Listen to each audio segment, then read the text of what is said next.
Ce 29 janvier, Jacobin Vaillisson nous propose de réfléchir sur nos solitudes. Et il commence avec le texte de Jean 16, verset 32. « Vous me laisserez seul, mais je ne suis pas seul, car le Père est avec moi. » Plus de 5 millions de personnes souffrent de solitude en France.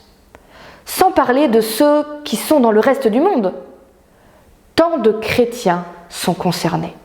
« Je ne suis pas seul, car le Père est avec moi, dit le Christ. » Au-delà de toute solitude, ce passage nous invite à croire en la présence permanente divine à nos côtés.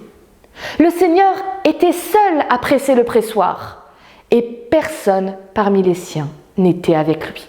C'est une citation du livre Jésus-Christ. Judas le trahira, Pierre le reniera. Tous les disciples l'abandonneront et prendront la fuite.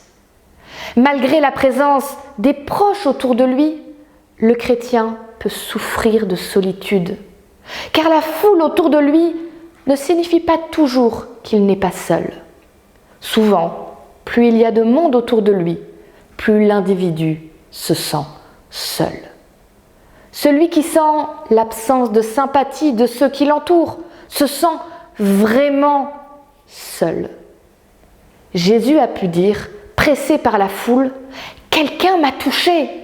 C'est dans Luc 8, le verset 46. Le solitaire aimerait bien aussi être touché. Cette solitude n'épargne pas le chrétien. Il doit s'y préparer, comme plusieurs personnages de la Bible. Élie, Jean-Baptiste, Paul, qui ont vécu leur solitude. Et quand la solitude arrive, la tentation l'accompagne. C'était le moment où le Christ demandait à Dieu s'il voulait bien lui éloigner la coupe.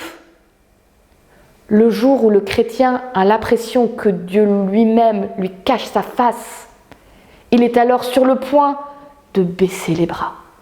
Mais Jésus, en annonçant à ses disciples cette solitude effrayante vers laquelle il s'avançait inexorablement, ajouta en même temps « Mais je ne suis pas seul, car le Père est avec moi. » Certes, celui qui aime et qui se sent aimé n'est jamais seul.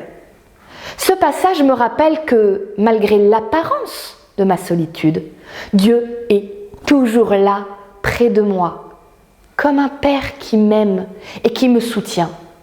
C'est pourquoi le psalmiste m'invite à recommander mon sort à l'Éternel, à mettre en lui ma confiance, car c'est lui qui agira. Psaume 37, verset 5. Et il comblera le vide de mes solitudes, présentes et à venir.